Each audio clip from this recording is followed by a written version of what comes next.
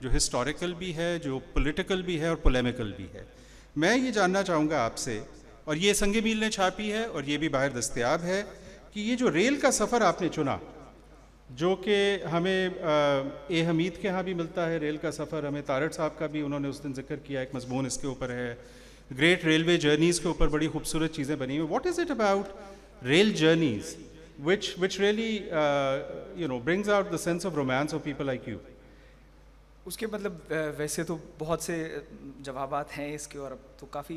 رضا علی عابدی صاحب نے لکھا ہے کہ جب سے ریل چلی ہے لوگ اپنی بیٹیاں دور بیاہنا شروع ہو گئے ہیں. اس کے علاوہ ایک مجھے یہ میری ذاتی, کیونکہ میری زندگی کا ایک کافی طویل حصہ جتنی بھی ہے سفر میں گزرا ہے, اور یہ سفر جو تھا اس میں مجھے ہمیشہ دوسروں کے بارے میں, ہو سکتا ہے یہ چیز آج پولیٹیکلی انکریکٹ ہو, لیکن دوسروں کے بارے میں تھوڑی دلچسپی رہی ہے کہ یہ جو سامنے بیٹھے ہوئے میاں بیوی ہیں, کیا یہ واقعی کسی ضرورت کے تحت ایک چھوٹے سے شہر سے دوسرے مضافاتی قصبے کا سفر کر رہے ہیں, یا یہ اپنے بچے کی شادی کے دن رکھنے جا رہے ہیں. سو آپ وہ شخص ہیں جس کے بارے میں ریل میں لوگ کہتے تھے کہ یہ گھور کے کیوں دیکھ رہا ہے. جی جی جی جی میں وہی شخص, جی بالکل. اگر رائٹر کو یہ کرنا پڑتا ہے اس کے لیے کم از کم اتنا لائسنس ہے. تو وہ, اور دوسرا ایک ہے یوکرینین اسکالر ہیں, ان کا کہنا ہے کہ نوسٹیلجیا جو ہے وہ انسان کا, it's a human resistance against the concept of time. تو ہم چونکہ وقت سے لڑ نہیں سکتے, جو کہ ہماری ہی ایجاد ہے, سو ہم نوسٹیلجیا ایجاد کرتے ہیں. اور کچھ اس میں ایسا ہے کہ مجھے یہ چیز ایک طرح سے اپنے بڑوں سے بھی ملی ہے کہ وہ زیادہ تر, میرے ابا جو تھے وہ زیادہ تر نوسٹیلجک رہتے تھے. اچھا. اور وہ اتنے قدیم نہیں تھے, لیکن بہرحال مجھے نوسٹیلجیا بہت فیسینیٹ کرتا ہے. تو میں جس شہر سے گزرتا ہوں یا جس شہر کے بارے میں لکھتا ہوں, مجھے یہ ضرور تجسس رہتا ہے کہ آج سے 50 سال 100 سال پہلے اس کی کیا شکل ہوتی ہوگی. اور وہ چونکہ پنجاب کا یہ جو علاقہ ہے یہ ہسٹوریکلی یا سوشلی یا پولیٹیکلی, اب ایک چھوٹا سا شہر ہے دیبالپور, آپ اس کے بارے میں بہت سے لوگوں کو ہو سکتا ہے آج کل تو پتہ ہی نہ ہو, لیکن ایک وقت تھا کہ یہ شہر ڈیسائیڈ کرتا تھا کہ دس پارٹ آف انڈیا میں کس طرح کام چلا کرے گا. سو یہ ساری چیز جو ہے سو طاقت کے مرکز کس طرح سے تبدیل ہوتے ہیں, یہ بذات خود ایک حیران کن بات ہے. لیکن یہ جو آپ دوسری بات کر رہے ہیں وہ میرے خیال میں لکھنے والوں کے لیے تو انتہائی اہم ہے. This sense of wonder, sense of wonder ختم ہو جائے تو کہانی ختم ہو جاتی ہے.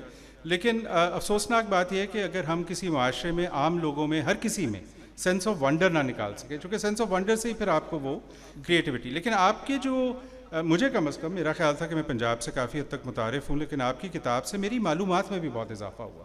سو اگین یہ ایک ایسی کتاب ہے جس میں فکشن کا رنگ ہے, لیکن اس میں تحقیق بھی ہے اور اس میں مشاہدہ بھی ہے. لیکن میں اس پہ مزید ضرور آپ سے اور سوال بھی پوچھنا چاہوں گا. محمود الحسن صاحب جو سرخ کے مجھ سے ذرا اور دور بیٹھ گئے, چونکہ وہ بہت اس معاملے کے اندر ذرا کم گفتگو کرتے ہیں, لیکن میں چاہتا تھا وہ ضرور آئیں. محمود الحسن صاحب جو ہے نا وہ ایک باکمال آدمی ہیں, ہمارے دوست ہیں, اور انہوں نے ایک تو انتظار حسین صاحب کے اوپر بہت اچھی کتاب لکھی ہے. جو کتابیں میں لے کے آیا ہوں وہ نام سے نوسٹیلجیا کی ہم بات کر رہے تھے, گزری ہوئی دنیا سے, اور یہ کوسین والوں نے دونوں کتابیں چھاپی ہیں اور باہر دستیاب ہیں ریڈنگز پہ غالباً. اور یہ مجھے بہت کتاب پسند آئی, اس کا نام ہے لاہور شہر پر کمال, اور اس کے نیچے جو اس کا ٹائٹل ہے کرشن چندر, راجندر سنگھ بیدی اور کنہیا لال کپور کے دل آویز تاثرات. اب مجھے جو دھاگا, جو کامن تھریڈ ان تمام چیزوں میں نظر آ رہی ہے وہ سینس آف ونڈر ہے, وہ پلینگ ود دا پاسٹ ہے, وہ امیجننگ دا پاسٹ ہے, اینڈ وہ enriching your present with the past ہے. آپ ساروں کے کام میں اس میں ظاہر ڈسٹنکٹیو فیچرز بھی ہیں. تو مجھے جو چیز بہت ایک ونس اگین آئی انویژن کرنے میں آسانی ہوئی اس کو, اس کے تخیل میں آپ کی کتاب سے, وہ پارٹیشن سے پہلے کا لاہور ہے جس کا بہت نوسٹیلجیا ہے.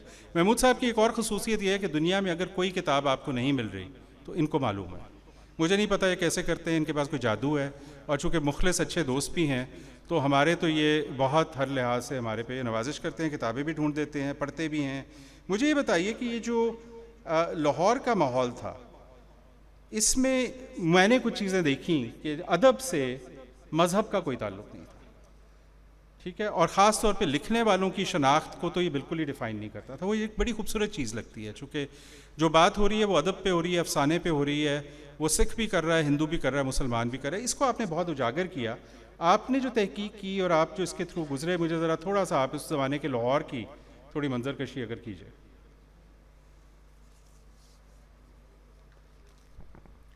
وہی جو آپ بات کر رہے ہیں کہ شاہد احمد دہلوی نے ایک جگہ لکھا ہے کہ یہ جو کہتے ہیں کہ آرٹسٹ کا کوئی مذہب نہیں ہوتا، تو اس کی تصدیق لاہور سے ہوتی تھی. اچھا.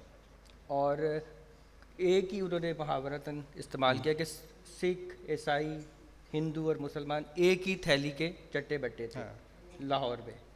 تو اسی طرح قرۃ حیدر نے بھی کہا ہے کہ تقسیم تک آتے آتے بر صغیر میں جو تھا یہ لاہور میں سکھ تھے، ہندو تھے، مسلمان، یہ ان میں کوئی نہیں تھا، اور کوئی اس میں کاسموپولیٹن ایک وہ ماحول تھا. بالکل. اور اس کتاب کا جو انتصاب ہے وہ بھی میں نے مولانا صلاح الدین احمد اور چودھری نذیر کے نام کیا ہے، اچھا. جو پبلشر بھی تھے، اور ان تینوں رائٹروں کو انہوں نے پروان چڑھایا، پشتی بانی کی، ان کو سراہا. اور انہوں نے یہ نہیں کہ انہوں نے کہا ہے کہ ہم نے انہیں بڑھایا چڑھایا، ان رائٹروں نے اعتراف کیا ہے کہ ہم جس مقام پر پہنچے ہیں اس میں مولانا صلاح الدین احمد کا بہت کردار ہے، چودھری نذیر کا بہت کردار ہے.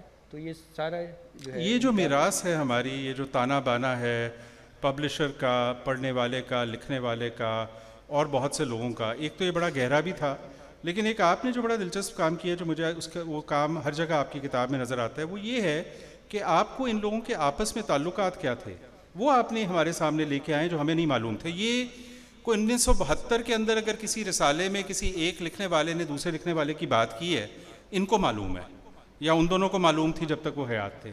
لیکن یہ بڑی اہم بات ہے چونکہ اس سے یہ نظر آتا ہے کہ یہ کمیونٹی تھی، اور لٹریچر کے لیے کمیونٹی اور سینس آف کمیونٹی بہت ضروری ہے. ایک تو ان تینوں رائٹروں کا بھی آپس میں بہت تعلق تھا، آپس میں انکریج کرتے تھے، آپس میں ایکسچینج کرتے تھے. اور دوسرے یہ تھا کہ امتیاز علی تاج اس زمانے میں بہت بڑا نام تھے، اور دارالارشاد پنجاب ان کے والد نے قائم کیا تھا.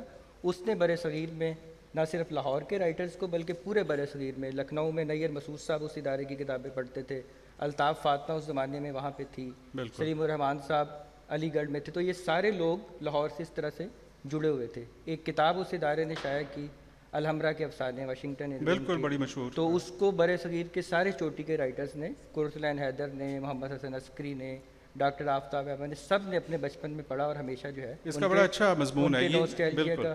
وہ جو آپ کہہ رہے ہیں کہ کاسموپولیٹن ماحول تھا، تو اب وہ کرشن چندر ایک اینتھولوجی مرتب کر رہے تھے نئے زاویے کے نام سے. تو اس سلسلے میں انہیں امتیاز علی تاج صاحب سے بھی ریکویسٹ کرنی تھی کہ کوئی مضمون یا، تو انہوں نے قاسمی صاحب سے کہا کہ میں ان سے ملنا چاہتا ہوں. تو قاسمی صاحب نے جب اندر آ کے بتایا کہ کرشن چندر آپ سے، تو امتیاز علی تاج اتنے خوش ہوئے، انہوں نے کہا کہ تم نے اسے باہر کیوں کھڑا کیا، اندر لے کے آؤ سارا. تو یہ بھی تھا کہ ایک نئے لکھنے والے کا اکرام، اس کا اور اس کی جو ہے اس کی رسپیکٹ کی.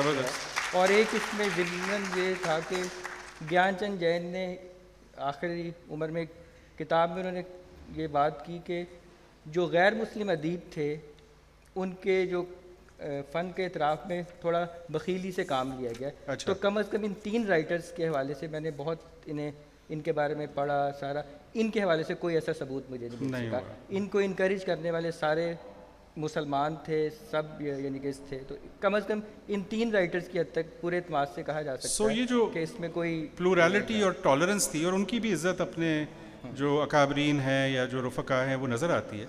ایک چیز اور اس پہ، اور پھر میں ریورس آرڈر میں واپس آؤں گا، اور وہ یہ ہے کہ جو ان کا عشق ہے لاہور کے لیے وہ بڑا نمایاں ہے، جس سے یہ اندازہ ہوتا ہے کہ کسی شہر کا محل و وقوع، اس کا ماحول، اس کا آرکیٹیکچر کتنا اہم ہے تخلیقی کام کے لیے. اور اس سے یہ بھی اندازہ ہوتا ہے کہ پھر وہ تخلیقی کام کرنے والا اس شہر کو جیسے نمایاں کرتا ہے. ہمارے جو تاثرات میں کوئی شہر ہوتا ہے وہ صرف فزیکل شہر نہیں ہوتا، وہ شہر بھی ہوتا ہے جس کے بارے میں ہم نے پڑھا ہوتا ہے. لیکن یہ جو ان کی شدت محبت تھی لاہور کے لیے، اس پہ تھوڑا بتائیے. اچھا، لاہور سے محبت ایک تو یہ تھی کہ یہ یہاں پہ رہتے تھے، پھر ان کی پہلے مضامین یہاں پہ شائع ہوئے، پہلی کتابیں یہاں پہ شائع ہوئی. تو جس شہر سے آپ آغاز کرتے ہیں، پھر مقبولیت ملتی ہے، پھر وہ سارا بھی تھا. پھر دوسرے پارٹیشن کی وجہ سے یہ یہاں سے چلے گئے.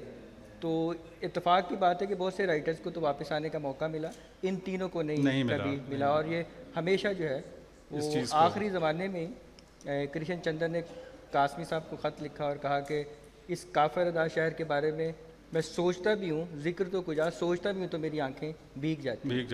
اور پھر یہ بھی تھا کہ ان رائٹرز میں اب 2 فرلانگ لمبی سڑک جو اردو کی مشہور ترین کہانیوں میں سے، تو وہ بھی میں دیکھتا تھا کہ یہ تو اس سڑک پر تو میں بھی کئی دفعہ چلا ہوا. بیدی تو بہت حوالے دیتے ہیں لاہور کے بیدی. اپنے افسانوں میں. ہاں اور پھر یہ صرف ادبی حلقوں میں نہیں تھے, عام ان کی بھی دلچسپیاں تھیں, عام بھی. تو لوگوں سے ملتے تھے, تحریکوں میں حصہ لیتے تھے, تو وہ سارا ایک اس شہر سے سو لوگوں سے ان کا جو رابطہ تھا.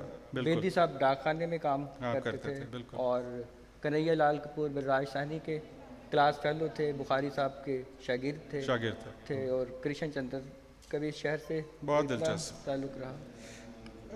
حسن, آپ کی جو کتاب ہے اس میں کبھی کبھار مجھے ایک تھوڑی سی تشنگی یہ ہوتی تھی جو بعد میں غائب ہو گئی, کہ آپ کا جو بیانیہ ہے, جو ایک ڈسکرپٹیو بیانیہ ہے, جو رومانوی بیانیہ ہے, وہ اتنا خوبصورت ہے کہ انسان کا دل کرتا ہے کہ میں دیپال پور کے آپ کی منظر کشی دیکھتا رہوں. اور میں نے آپ سے بات کہی بھی کہ یہ کتاب لمبی ہونی چاہیے تھی.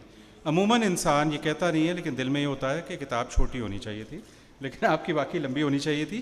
تو ایک تو یہ کہ آپ کے پاس جتنا مواد ہے وہ, لیکن آپ نے جان کے, چونکہ آپ کے ظاہر ایک پولیٹیکل سائڈ ہے جو بڑی پروناؤنسڈ ہے, اور آپ کا پلے بھی آرٹیکل 25 پہ جو ہے, آرٹیکل 25 تو اب چکر یہ ہے کہ یہ ایک اس کتاب میں ایک بڑا گہرا احساس زیاں بھی ہے, اور وہ کئی لیولز پہ ہے.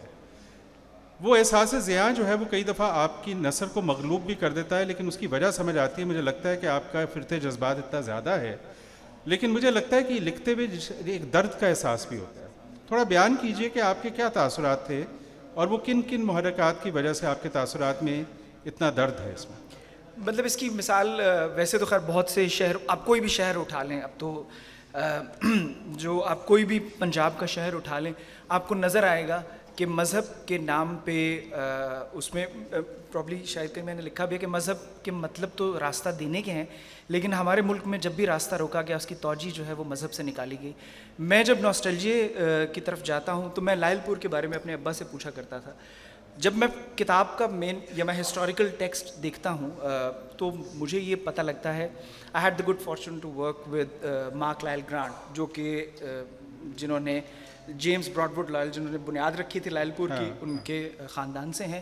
جب آپ وہ لائل پور دیکھتے ہیں تو آپ کو شہر کی ایک بہت منظم قسم کی تقسیم نظر آتی ہے, لیکن جو ہی آپ دیکھتے ہیں کہ ہم نے اس شہر کے اوپر جو ملکی منظر نامے پہ ہو رہا تھا وہ جب چھوٹے شہر دیہات تک پہنچتا ہے, تو لوگوں نے جب وہاں پہ 48 میں یا 51 میں یا 53 میں کانسٹیٹیوشن میں کوئی چینجز کر کے ریلیجن کو انڈورس کرنا شروع کیا, تو دو بازاروں کے درمیان جو رابطہ سڑک ہے اس کے اوپر بھی کسی نے مطلب ایک دیوار کھڑی کر دی, اور یہ کہہ کے کہ بھائی یہاں پہ جمعے کی نماز ہوا کرے گی, آئندہ سے یہ گزرگاہ متروک ہے.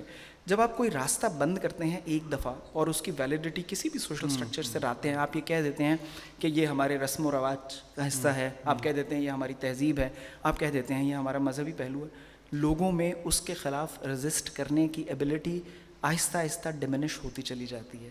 تو جیسے آج ہم جس طرح کے لوگ بن گئے ہیں وہ ہم ایسے تھے نہیں 60-70 سال پہلے, تو اسی طرح ہمارے شہر بھی آہستہ آہستہ ایک مطلب ایک ویسٹ لینڈ اور ایک کلچرل ویسٹ لینڈ کا حصہ بنتے جا رہے ہیں. سو رومانٹک تو میں بھی کافی ہوں, لیکن کئی دفعہ میں سوچتا ہوں کہ کیا ہم اوور رومانٹیسائز تو نہیں کر دیتے پاس کو. آلدو یہ میں آپ کی کتاب کے بارے میں اس لیے نہیں کہہ سکتا کہ اس کے اندر 1947 بہت نمایاں ہے, اس میں ضیاء کے زمانے کے بعد کا جو مذہبی تعصب ہے وہ نمایاں ہے, اس میں ایک ولگر اربنائزیشن کی وجہ سے جو جمالیات ہیں شہر کی وہ بھی ہے, اس سے تو کسی کو اختلاف نہیں ہو سکتا. لیکن talking about romanticising the past, I also sometimes wonder whether the past was as good as we imagine it to be. It will have to be something mixed. So Tayyiba, I wanted to ask you that what is common to all these stories that you've chosen is tragedy. Is the past so truly tragic that all the really immortal tales that we have happen to be tragic?